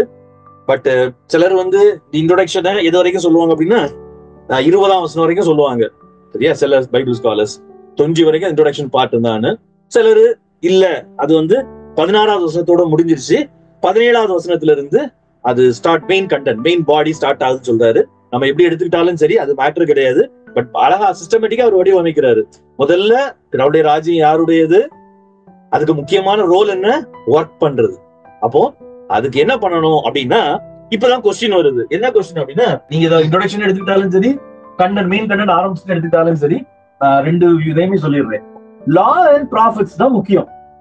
எதுக்கு பைபிளை வாசிக்கணும்? நிறைய பேர் கொஸ்டின் அதான் இல்லையா? எதுக்கு பைபிளை போட்டு வாசிக்கணும்? சண்டேல போனா ஒரு 3 வேத வாசிப்பு, பழைய ஏற்பாட்டு பகுதி, புதிய ஏற்பாட்டு பகுதி, சங்கீத பகுதி, நற்செய்தி பகுதி, இதெல்லாம் எதுக்கு? பிகாஸ் லா அண்ட் ப்ராஃபிட்ஸ் அவங்கள பொறுத்த வரைக்கும், யூதர்களை பொறுத்த வரைக்கும் அவங்க பிரச்சனையா தான். எஸ்என்எஸ் இருக்கட்டும், ஜெலட்ஸா இருக்கட்டு, பரிசேயரா இருக்கட்டு, சதுசேயரா இருக்கட்டு, வேத பாரகரா இருக்கட்டு, எல்லாருக்கும் டிஸ்கஷன் என்னது? லா அண்ட் ப்ராஃபட்ஸ் என்ன சொல்லுது? எப்ப கடவுளுடைய ராஜ்யம் வரும், எப்ப அது நடக்கும் அப்படின்ட்டு. ஆனா ஆண்டவர் சொல்றாரு, நீங்க ஏன்னா அப்பவே குற்றச்சாட்டு ஆரம்பிச்சிருச்சு அவரை பத்தி. என்ன குற்றச்சாட்டு? ஆமா, இவன் லா படி நடக்க மாட்டான். ஏன்னா மத்திய அப்புறம் இருந்துச்சோ இல்லையோ, மத்திய இதை எழுதும் போது பிரச்சனை என்ன? ஜீசஸ் கிரைஸ்ட யாரா சொல்லுவாங்க? லாவையும் ப்ராஃபட்ஸையும் கீழ்ப்படியாத ஒருத்தன். யூதர்கள் அவருக்கு மேல வச்சு பெரிய குற்றச்சாட்டு அதானே. தீர்க்கதரிசி மோசையோட பெரியவன் சொல்லிட்டான், கடவுளுக்கு நேரா தானே சொல்லிட்டான். தீர்க்கதரிசிகள் எல்லாரையும் இதான் பெரியவன் மாதிரி பேசுறான். அதான் அவங்க மேல உள்ள குற்றச்சாட்டு. சோ ஏன் சொல்றாரு, அது மத்திய இதை எடுத்து இந்த காரியத்தை எடுத்து எழுதுறாரு. என்ன எழுதுறாரு? அவர் சொல்றாரு, நியாயப்பிரமாணத்தை தீர்க்கதரிசிகள் நான் என்ன பண்ணல, அழிக்கிறதுக்கு வரல. It's very important. Law and prophets நீங்க ஏதோ லா 10 கட்டளை அது மட்டும் இல்ல, the whole Old Testament. அதான் லா அண்ட் ப்ராஃபட்ஸ்ன்றதுக்கு சுருக்கமா நம்ம பைபிள் ஓல்ட் டெஸ்டமென்ட் ஓட்டின்னு சொல்றதுதான் பைபிள்ல என்ன போட்டிருக்கோம். அதாவது புதிய ஏற்பாட்டுல சுவிசேஷர்கள், புதிய ஏற்பாட்டை எழுதினவங்க எல்லாம் தீர்க்கதரிசிகள், நியாயப்பிரமாணமும் தீர்க்க தரிசனங்களும் சொல்லுவாங்க. ஓட்டி ஹோல் ஓல்ட் டெஸ்டமென்ட், பழைய ஏற்பாடு முழுவதையும் நான் அழிக்கிறதுக்கு வரல, அதை என்ன பண்ண வந்திருக்கிறேன், நிறைவேற்றுறதுக்கு வந்திருக்கிறேன். Very important. அதனாலதான் இன்னைக்கு நம்ம பழைய கிறிஸ்தவர்கள் வெறும் புதிய ஏற்பாடை மட்டும் வைக்காம பழைய ஏற்பாடை வச்சிருக்கோம். நிறைய பேருக்கு நீங்க பழைய ஏற்பாடுனா நிறைய நேரம் வெறுப்பா கூட தோணும். ஆனா ஆண்டவர் சொல்றாரு அது நிறைவேறும். அதனால நீங்க என்ன பண்ணக்கூடாது, அதுல உள்ள அழகா அது நிறைய யூஸ் பண்றாரு. அதுல உள்ள சின்ன ஸ்ட்ரோக் ஆஃப் பென். ஏன்னா அந்த இதுல ஹீப்ரு இதுல நிறைய இந்த என்ன வரும், அது பிக்டோரியல் லாங்குவேஜ். ஹீப்ரு அராமிக்கும் கொஞ்சம் பிக்டோரியல் லாங்குவேஜ் தான். கிரீக் மட்டும் கொஞ்சம் டிஃபரெண்டா இருக்கும். பட் இருந்தாலும் அவங்க யூஸ் பண்ணும்போது ஸ்ட்ரோக் ஆஃப் பென் என்னது, ஒரு எழுத்தை குறிக்கிறதுக்காக சொல்ற இந்த ஒரு அந்த ஸ்ட்ரோக் கூட ஒளிந்து போக. so much of importance to the scriptures. நல்லா புரிஞ்சுக்கோங்க, வேத வாக்கியங்கள் ரொம்ப முக்கியமானவைகள். அவைகளை நம்ம திரும்ப திரும்ப படிக்கணும், திரும்ப திரும்ப வாசிக்கணும், திரும்ப திரும்ப கேட்கணும். மேபி கொஸ்டின் என்ன, அவங்கள பொறுத்த வரைக்கும் ஸ்கிரிப்சர்ஸ் பழைய ஏற்பாட்டு, நம்ம பழைய ஏற்பாடு இப்ப சொல்றோம் இல்லையா, அது ஞானத்தை போதிக்கிறது. என்னது? ஞானத்தை போதிக்கிறது. ஞானம் எங்க இருந்து கிடைக்கும்பா? வசனத்துல இருந்தா கிடைக்கும், வேத வாக்கியங்கள் இருந்தா கிடைக்கும். சங்கீதக்காரன் அதனாலதான் திரும்ப திரும்ப திரும்ப சொல்லுவான், இந்த வசனத்தினாலே, இந்த நியாய பிரமாணத்தினாலே, இந்த சட்டத்தினாலே நான் என்ன பண்றேன், இந்த சத்துருக்களோட ஞானம் உள்ளவனா இருக்கிறேன். சோ விஸ்டம் அப்படின்றது, அதாவது விஸ்டம்னா என்னது? யூதர்களை பொறுத்த வரைக்கும் கடவுள் மனிதனை அவனுடைய சாயலாக படைத்தார், அவன் என்ன செய்யணும், அவன் என்ன பண்ணணும் அப்படின்றத அவனுக்கு என்ன பண்ணாரு, அவனுடைய சாயலா அவனை படைச்சாரு. அவனை கொண்டு இந்த உலகத்தை என்ன பண்றதுக்கு, ஆளுகை பண்றதுக்கு. பட் அவன் ஞானம் இல்லாதவனா போயிட்டான். சோ ஸ்கிரிப்சர்ஸ் அவர் எதுக்கு கொடுத்தாரு அப்படின்னு சொன்னா விஸ்டத்துக்காக கொடுத்தாரு. அதனாலதான் அவங்க யூதர்களை பாத்தீங்க அப்படின்னு சொன்னா என்ன பண்ணுவாங்க அப்படின்னா, நிறைய அதுக்கு விளக்க உரையில எழுதிட்டே இருப்பாங்க. ஆண்டவரும் என்ன பண்ணிருக்காரு, ஸ்கிரிப்சர்ஸ நிறைய நேரத்துல இப்படிதான் ஸ்ட்ரிக்டா கொடுக்கல, இதுக்கு மீனிங் இதுதான் சொல்லி கொடுக்கல, அதை கொஞ்சம் ஓப்பனா விட்டு இருக்கிறாரு. இன்னைக்கு நமக்கு அதான் நிறைய பேருக்கு வசதியா போயிடுது. Scriptures is left at open for our interpretation. ஆனா அதை நம்ம என்ன பண்ணோம் அப்படின்னு சொன்னா, ஞானம் அதுலதான் இருக்குது. நம்மள அறிவா அது படைச்சிருக்கிறதே அதுக்காக தான். நம்ம மைண்ட் அப்ளை பண்ணி, அதான் உன் தேவனாய கர்த்தரிடத்தில் முழு மனதோடு அன்பு கூறுவாயா, நம்ம மைண்ட் அப்ளை பண்ணி கொஞ்சம் அதை திங்க் பண்ணி அதை அனலைசிஸ் பண்ணி. சோ இது வெரி இம்பார்ட்டன்ட் ஒரு கிறிஸ்தவனுடைய வாழ்க்கையில, ஒரு கம்யூனிட்டி லைஃப்ல, கிறிஸ்தவ கம்யூனிட்டி லைஃப்ல பைபிள் ரீடிங். அதனால சர்ச்சஸ்ல அதை இம்பார்ட்டன்ஸ் கொடுக்கிறது. நான் இன்னைக்கு நடக்கிற பிரசங்கங்களை சொல்லல, பொதுவா யூதர்கள் நடுவுல இருந்த ஒரு வழக்கம். அவங்க கூடி வர்ற இடத்துல ஜபாலயத்துல கூடுவாங்க, ஒரு பெரிய பகுதியை வாசிப்பாங்க, யாராவது ஒருத்தர் அதுக்கு விளக்கம் சொல்லுவாங்க, அதுக்கப்புறம் அதை பத்தி டிஸ்கஸ் பண்ணுவாங்க. அத அவங்க என்ன பண்ணுவாங்க, ஓகே இன்னைக்கு கடவுள் நம்மோடு சொல்லியிருக்காரு, இது நமக்கு ஞானம், அதுலதான் அவங்களுக்கு ஞானம் கிடைக்கும். சோ இதை டிஸ்கஸ் பண்ணிட்டு இருந்த காலம். இப்ப ஏசு என்ன சொல்றாரு அப்படின்னு சொன்னா, எப்ப நான் அதுதான் செய்ய வந்திருக்கிறேன், அதை ஃபுல்ஃபில் பண்றதுக்கு வந்திருக்கிறேன். அதுல ஒரு சின்ன பகுதி கூட ஒளிந்து போகாது. அத யாராவது குறைச்சி கமாண்ட்மெண்ட்ஸ அத பிரேக் பண்ணி பேசுனா, அவன் கடவுளுடைய ராஜ்யத்துல யாரா இருப்பார், சிறியவனா இருப்பான். யார் அதை பிராக்டிஸ் பண்ணி டீச் பண்றானோ அவன் எப்படி இருப்பான், பெரியவனா இருப்பான். சோ பட் முக்கியமானது என்ன அப்படின்னா 20ஆம் வசனம், for I tell you that unless your righteousness. So இதான் அவர் சொல்றாரு. பாரிசீஸ் ஒரு விளக்கம் சொல்றாங்க, ரெண்டு குரூப் ஆண்டவர் குறிப்பிடுறாரு. இன்னொன்னு யாரு? வேத teachers of the law. Teachers of the லான்னு சொல்றவங்க இன்னொரு விளக்கம் சொல்றாங்க. இந்த ரெண்டு பேருடைய விளக்கத்தை விட நல்லா கவனிச்சுக்கோங்க, ஸ்கிரிப்சர்ஸ்க்கு இந்த ரெண்டு பேரும் கொடுக்கிற விளக்கத்தை விட உங்க ரைச்சியஸ்னஸ் எப்படி இருக்கணும்? அதிகமா இருக்கணும். அதுல இருந்து நீங்க டிரைவ் பண்ற அந்த விஸ்டம் அதிகமா இருக்கணும். சோ கிறிஸ்டியன்ஸோட ஸ்டாண்டர்ட் ஆஃப் லிவிங் ஏன் என்னைக்குமே அதிகமா இருக்குது? Because of this. உலகத்துல உள்ள எல்லா சட்ட திட்டங்கள் கோட்பாடுகளை காட்டிலும் கிறிஸ்தவத்தினுடைய கோட்பாடு அது மேலோங்கி நிற்கிறதுக்கு காரணம் பிகாஸ் ஆஃப் திஸ். சரி, எப்படி? இதுதான் ரைச்சியஸ்னஸ். இதுதான் என்னது அப்படின்னு சொன்னா நம்மள உடன்படிக்கையின் மக்கள் என்று காட்டுகிறது. ரைச்சியஸ்னஸ் அப்படின்னா நான் ஏற்கனவே சொல்லியிருக்கிறேன், கடவுளுக்கும் நமக்கு இடையில உடன்படிக்கை இருக்குது. இப்ப நீங்க தான் அந்த உடன்படிக்கை மக்கள். உடன்படிக்கையின் மக்களுக்கு ஒரு பிஹேவியர் இருக்குது. அந்த பிஹேவியர் எப்படி இருக்கணும்? அது குட் ஒர்க்ஸ்னால் நிரம்பி இருக்கணும், நல் கிரியைகள்னால் நிரம்பினதா இருக்கணும். அதை மற்றவங்க பார்க்கணும். அப்ப எப்படிதான் நடக்கிறது? ஸ்கிரிப்சர்ஸ் தான் சொல்லணும். ஸ்கிரிப்சர்ஸ் படி நடக்கணும். அப்ப ஸ்கிரிப்சர்ஸ் படி நான் எப்படி நடப்பேன்? அதான் உன்னை வயசு ஆக்கும், அதான் உன்னை ஞானம் உள்ளவன் ஆக்கும். ஆனா நான் எப்படி நடக்கிறது? அதான் என்று சொல்றாரு, வாங்க அப்படின்னு சொல்லி கூப்பிடுறாரு. கூப்பிட்டு அவர் என்ன பண்றாரு அப்படின்னா, வேத போதகர்கள் அப்புறம் பரிசேயர், வேதத்தை போதிக்கிறவர்களை காட்டிலும் உங்களுடைய ஒர்க்ஸ், நீதி கிரியைகள் எப்படி இருக்கணும்? அதிகமா இருக்கணும். எப்படி அப்படி அதிகமா இருக்கணும்? அதுக்குதான் அங்கதான் அவர் வர்றாரு. அப்பா, இவ்வளவு நாளும் நீங்க கேள்விப்பட்ட மோசே, அதான் நியாயப்பிரமாணத்தை நிறைவேற்றுறது அப்படின்றது. அதுதான் நற்கிரியைகள், நீதியின் கிரியைகள் அப்படின்றது. எப்படி இருக்கணும்? நீங்க கேள்விப்பட்டிருப்பீங்க. அதான் சொல்றேன், 21ஆம் வசனத்துல சொல்றாரு. நான் என்ன சொல்றேன்? You have heard that it was said to the people long ago, do not murder. Do not murderக்கு இந்த யூத பரிசேயர்களும் என்ன do not murderன்னு சொல்லியிருக்கு. இப்ப நிறைய கொஸ்டின் வரும், அப்படிதானே? என்ன கொஸ்டின் வரும்? நான் என்னது மிருகத்தை கொல்லாமா, கொசுவை கொல்லாமா, அப்புறம் என்னது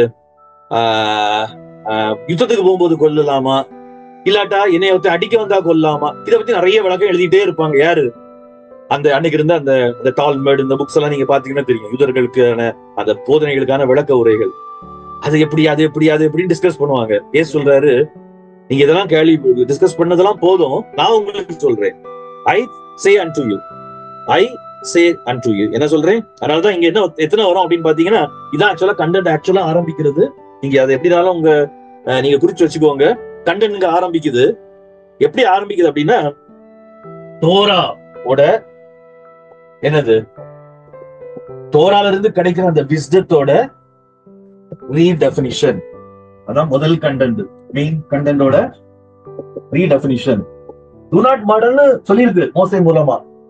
ஆண்டவர் ஒரு 6 எக்ஸாம்பிள்ஸ் சொல்றாரு. எல்லாத்தையும் அவர் சொல்லல, தோரா ஃபுல்லா ஒன்னும் எடுத்து அவர் ரீடிஃபைன் பண்ணல. அது நமக்கு விட்டுருக்காரு. நம்ம அந்த ரீடிஃபைன் பண்ணிக்கலாம், நம்ம அதுக்கு ஏற்றபடி பண்ணிக்கலாம். இதை பேஸ் பண்ணி முதல்ல, அதனாலதான் அது என்ன பண்ண போடுவார் அப்படின்னா, நீங்க நல்லா கவனிச்சு பாத்தீங்கன்னா 22ஆம் வசனத்துல பட் ஐ டெல் யூ. அடுத்தது பாத்தீங்க அப்படின்னா 28ஆவது வசனத்துல பட் ஐ டெல் யூ. அடுத்தது பாத்தீங்கன்னா 32ஆவது வசனத்துல பட் ஐ டெல் யூ, நான் உங்களுக்கு சொல்லுகிறேன். அடுத்தது 34 பட் ஐ டெல் யூ. அடுத்தது 39ல இருக்கிற பட் ஐ டெல் யூ. 44 மொத்தம் 6 வரும். 1 2 3 4 5 6. 44ல பட் ஐ டெல் யூ. சரியா? 9 beatitudes, 3 என்னது சிம்பிள்ஸ், இல்லாட்டா பிக்சர்ஸ் கூட சொல்லலாம். என்னது? உப்பு, வெளிச்சம், சிட்டி ஆன் தி ஹில், மலையின் மேல் இருக்கிற பட்டணம். அடுத்தது 6 redefinitions of Torah but I tell you. அழகா வடிவமைக்கிறார், ரொம்ப இன்ட்ரெஸ்டிங்கா அழகா பண்றாரு. யோசிச்சு பாருங்களா, அவர் சும்மா அப்படி வேகா கொண்டு வரல. இப்படி சொல்லி இருக்குது பட் ஐ டெல் யூ. அப்ப கிங்டம் ஆஃப் ஹெவன் அப்படின்றது இப்பதான் அந்த பிரின்சிபிள்ஸ்குள்ள வராரு. கிங்டம் ஆஃப் ஹெவன்ன்றது நீங்க நினைக்கிற மாதிரி அது பரிசேயருடையது கிடையாது, சதுசேயருடையது கிடையாது, யூதர்களுடையதும் கிடையாது. ஒடுக்கப்பட்ட புறக்கணிக்கப்பட்டவர்களுடையது, அவங்களுக்கு சர்வ் பண்றவங்களுடையது. அங்கதான் கடவுளுடைய ராஜ்யம் வருது. அப்படின்னா அந்த கடவுளுடைய ராஜ்யத்துல எப்படி நடக்கணும்? அதுக்கு ஸ்கிரிப்சர்ஸ் தான், ஸ்கிரிப்சர்ஸ் படி நடக்கணும். பட் அதை எப்படி ரீடிஃபைன் பண்றாரு அப்படின்னா,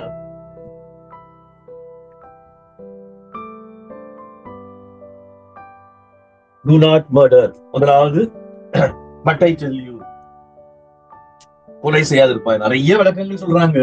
ஆனா ஆண்டவர் சொல்றாரு, நீ வந்து மர்டர் பண்றவன் சப்ஜெக்ட் டு ஜட்ஜ்மெண்ட்ஸ். சோ அவன் நியாய தீர்ப்புக்கு எதுவா இருப்பான். நம்ம பொதுவா இந்த ஜட்ஜ்மெண்ட் வந்து அப்கோர்ஸ் கடைசி ஜட்ஜ்மெண்ட் ஒண்ணு இருக்குது, அதுல நமக்கு சந்தேகமே கிடையாது, அதுல எந்த குழப்பமும் வேண்டாம். இன்னைக்கு நீங்க எந்த கோர்ட்டுக்கும் நம்ம தப்பிடலாம். High court, district court, high court, supreme court எல்லாத்தையும் தப்பிடலாம். யுஎஸோட யுஎனோட கோர்ட்டு கூட தப்பிடலாம். ஆனா ஆண்டவுடைய ஜட்ஜ்மெண்ட்டுக்கு முன்னாடி எல்லாரும் நின்றுதான் ஆகணும். சோ அதுல சந்தேகமே கிடையாது. பட் அதே நேரத்துல இந்த ஜட்ஜ்மெண்ட்ன்றது பொதுவா பழைய ஏற்பாட்டுல கொலை செஞ்சா அவன் என்ன பண்ணப்படணும்? கொலை செய்யப்படணும். இதுதான் அங்க உள்ள ஜட்ஜ்மெண்ட். அதான் சொல்லியிருக்கு, anyone who murders will be subject to judgment. அவனுக்கு கொலை செய்யப்படணும். மேபி அப்ப மோசே சில காரியங்களை சொல்லியிருப்பாரு, அவன் என்னென்ன காரணத்தினால பண்ணியிருந்தா, தெரியாம பண்ணியிருந்தா இதுக்கு என்ன பண்ணணும் அப்படின்றதெல்லாம் சொல்லியிருப்போம். சோ ஜட்ஜ்மெண்ட்டுக்கு உட்படுத்தப்படணும். அப்படின்னா ஜட்ஜ்மெண்ட் தான் நம்ம உடனே என்ன பண்ண நினைக்க கூடாது, உடனே ஹெல்லுக்கு போறதை பத்தி நம்ம நினைக்க கூடாது. அவன் கண்டிப்பா ஜஸ்டிஸ்க்கு முன்னாடி கொண்டு வரப்படணும். யாரு? கொலை பண்றவன். ஆண்டவர் சொல்றாரு, இந்த என்னுடைய நீதி அல்ல என்ன தெரியுமா? அதாவது ஸ்கிரிப்சர்ஸ்ல இருந்து நான் கொடுக்கிற விஸ்டம் என்ன தெரியுமா? நான் கொடுக்கிற விளக்கம் என்ன தெரியுமா? தன் சகோதரனை நியாயம் இல்லாமல் கோபித்துக் கொள்ளுகிறவனும் என்னது? he will be subject to judgment. அப்படின்னா ஆண்டவர் நரகத்துல தூக்கி போடுவாரு அப்படின்றது கிடையாது. கடவுளுக்கு முன்னாடி அவன் பதில் சொல்லணும். ஆன்சர் விளக்கம் இதுதான். யாருக்கு முன்னாடி? Before God he has to answer. ஏன்பா நீ அவன் மேல கோபமா இருந்தா? ஆண்டவர் கேட்பாரு.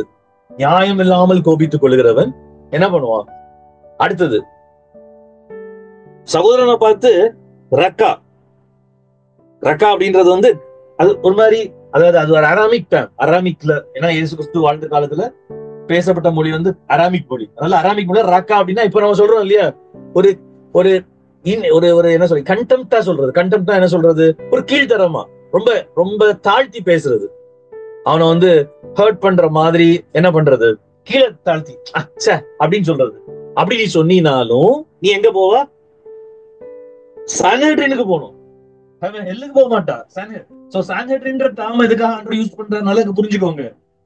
சான்ஹெட்ரின் உங்களுக்கு தெரியும், சனகரிப் சங்கம். அன்னைக்கு வந்து யூதர்களை அவங்க வந்து நியாயத்துக்காக எங்க போவாங்க? இந்த சனஹெட்ரின்ல தான் யாரெல்லாம் இருப்பா? டீச்சர்ஸ் ஆஃப் த லா, அந்த சீஃப் பிரீஸ்ட், பரிசேயர், வேதபாரகர், அப்புறம் அந்த என்னது ஆசாரியர்கள், பிரதான ஆசிரியர்லாம் இருப்பா, இருந்து விசாரிப்பாங்க. சோ நீ விசாரிக்கப்பட வேண்டும். இந்த கிங்டம் ஆஃப் காட்ல என்ன தெரியுமா? சகோதரனை நியாயம் இல்லாமல் கோபித்தால் என்ன பண்ணணும்? விசாரிக்கப்பட வேண்டும். சகோதரனை கண்டெம்ப்டோட கீழ்த்தரமா பேசினா விசாரிக்கப்பட வேண்டும். அதான் அர்த்தம். அடுத்தது ஃபூல், மூடனே அப்படின்னு சொல்றவன் danger of the fire of hell. அப்படின்னா என்ன அர்த்தம்? கெஹனாவோட ஹெல்ல பத்தி நான் உங்களுக்கு சொல்லி இருக்கிறேன். ஹெல் அஃப்கோர்ஸ் கெஹனா அப்படின்றது உங்களுக்கு தெரியும். ஒரு வழக்கத்துல நான் சொல்லிட்டேன்.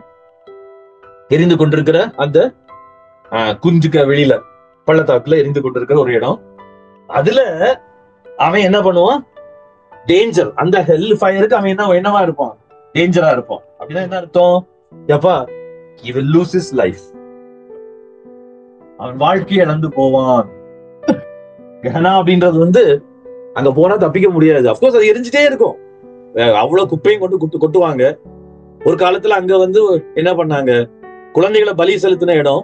சோ அங்க போனா எரிஞ்சுக்கிட்டே தான் இருக்கணும். சோ மொத்தத்துல நீ வந்து முட்டாள்னு சொன்னீங்கன்னா என்னது? You will be in danger of the fire of hell. So மொத்தத்துல ஆண்டவர் இங்க சொல்ல வர்றது என்ன அப்படின்னா, சனகரிப்பு கொண்டு போவாங்க அப்படின்னா இதுக்கு மீனிங் என்னன்னா, கிங்டம் ஆஃப் காடோட பிரின்சிபிள் இதுதான். என்னது அப்படின்னா, கிங்டம் ஆஃப் காடோட பிரின்சிபிள் அப்படின்னா, இந்த கிங்டத்துல இருக்கிறவங்க தேவ சாயலாக படைக்கப்பட்ட மனிதனுக்கு அவனுக்கு உரிய என்னது கொடுக்கணும்? கிரெடிட்ட கொடுக்கணும். அவன் எக்ஸ் ஆர் ஒய், அவன் வெள்ளையா இருக்கானா, கருப்பா இருக்கானா, அவன் பணக்காரனா, அவன் பாவமா, அவன் வந்து என்னது நல்ல ட்ரெஸ் பண்ணிருக்கானா, ட்ரெஸ் பண்ணலையா, தட் டசன்ட் மேட்டர். அவன் நல்லவனா கெட்டவனா whatever it may be. அதனாலதான் இன்னைக்கு ஹியூமன் ரைட்ஸ் அப்படின்னு ஒண்ணு வச்சிருக்காங்க. அதனாலதான் ஈவன் அவன் போலீஸ் ஸ்டேஷனுக்கு போனா கூட அவனை என்ன பண்ணக்கூடாது, அவனை ட்ரீட் பண்றதுன்னு ஒரு வே வச்சிருக்காங்க. அப்கோர்ஸ் நம்ம அதை ஃபாலோ பண்றது இல்ல, அதெல்லாம் நமக்கு தெரியும். பட் இருந்தாலும் இன்னைக்கு அதெல்லாம் வச்சிருக்கிறது காரணம் என்ன அப்படின்னா, கேம் அவுட் ஆஃப் திஸ். கொலை பண்றது மட்டும்தான் ஜட்ஜ்மெண்ட்டுக்கு பாத்திரவான் கிடையாது. தேவ சாயல்ல படைக்கப்பட்ட மனிதனை நீ கண்டெம்ப்டா ட்ரீட் பண்ணினா, ராக்கான்னு சொன்னீனா, அவனை இழிவா பேசினா, நீ கெட்ட வார்த்தை பேசுறதெல்லாம் என்னவா இருக்கு, ரொம்ப ஃபேஷனபிளா இருக்கு, அத புகழ்ந்து பாடுறாங்க. ஆனா ஆண்டவர் சொல்றாரு, அப்படி பேசுறது, அத அப்படி செய்யறது கிங்டம் ஆஃப் காட்ல இருக்க கூடாது. ஏன் அப்படின்னா அது என்னது, அது ஜட்ஜ்மெண்ட்டுக்கு ஏத்தது. மேபி ஆண்டவர் ஒரு நாள் ஜட்ஜ் பண்ணுவாரு, அது நம்முடைய லைஃபையும் கிங்டம் லைஃபுக்கு அது ஒத்து வராது. கடவுளுடைய ராஜ்யத்தின் கொள்கைக்கு அது என்ன பண்ணாது, ஒத்து வராது. So we should be very, அதான் ஆண்டவர் சொல்றாரு, ஏதோ கொலை பண்ணாதான் நான் யார கொலை பண்றேன் அப்படிதான் நம்ம சொல்லுவோம் இல்லையா. ஆண்டவர் சொல்றாரு, நான் கொடுக்குற ஞானம், நான் உங்களுக்கு போதிக்கிற அந்த நீதி அப்படின்றது வந்து அதை விட அதிகமானது. அடுத்து என்ன செய்யணும், இது பொதுவா அவங்களுக்கு கொடுக்கப்பட்ட ஒரு இது, settle matters quickly with your adversary who is taking it to court. அதனால நான் சொல்றேன், இதை என்ன பண்ணக்கூடாது அப்படின்னா, ஏசு ஏதோ நரகத்துல தூக்கி போடுறத பத்தி பேசுறாருன்னு நினைக்க கூடாதுன்னு நான் ஏன் சொல்றேன் அப்படின்னா, இமிடியட்லி அடுத்தது என்ன வருது, ஒண்ணு நீ கடவுளுடைய சமூகத்துல வரும்பொழுது என்ன பண்ணு, பலிபீடத்துல உன் காணிக்கை செலுத்துறதுக்கு முன்னாடி உன் சகோதரனுக்கு மேல உனக்கு குறை உண்டுன்னா நீ என்ன பண்ணு, முதல்ல அவன்கிட்ட போய் ஒப்புரவாகு, அவன்கிட்ட போய் ரெக்கன்சைல் பண்ணு, அதுக்கப்புறம் நீ என்ன பண்ணு, உன் காணிக்கை செலுத்து. சோ அதான் கிங்டம் ஆஃப் காடோட பிரின்சிபிள். சோ நீ வந்து பலிபீடத்துல வரும் பொழுது, ஆண்டோடைய சமூகத்துல காணிக்கை படைக்க வரும் பொழுது, உன் கூட உள்ள உன்னுடைய கிங்டம் ஆஃப் காட்ல உன்னோட அங்கத்தினரா இருக்க ஒருத்தனுக்கு உன் மேல குறை இருக்குன்னா, அவனுக்கு மேல உனக்கு குறை இல்ல, அவனுக்கு உன் மேல குறை இருக்குன்னா, நீ முதல்ல என்ன போய் அவன்கிட்ட ஒப்புரவு, அதுக்கப்புறம் வந்து செலுத்து. அது மட்டும் இல்ல, சரி என் சகோதரனுக்கு நான் அப்படி பண்ணணும், அப்ப நான் எனிமிக்கு, அதான் சொல்றாரு, உனக்கு எனிமி உன்னை கோர்ட்டு கூட்டிட்டு போவான். அன்னைக்கு வந்து இது அன்னைக்குள்ள கான்டெக்ட். ரோமன்ஸ் வந்து திடீர்னு என்ன பண்ணுவாங்க, அவனை குற்றம் சாட்டி யூதனை, அதுல இந்த ஒடுக்கப்பட்ட மக்களை முக்கியமா இவங்களுக்கு பெரிய பேர்லாம் கிடையாது, புகழ் கிடையாது, அவங்களுக்கு எந்த சிக்னிபிகன்ட் ரோலும் கிடையாது. சோ அவங்க என்ன பண்ணுவாங்க, பிடிச்சு எடுத்துட்டு போவாங்க எங்க, கோர்ட்டுக்கு. அப்ப அவர் சொல்றாரு, நீ என்ன பண்ண, நான் பாத்துக்கிறேன் அப்படின்னு நினைக்காத, உடனே வழியில போகும்போதே நீ அதை தீத்துரு.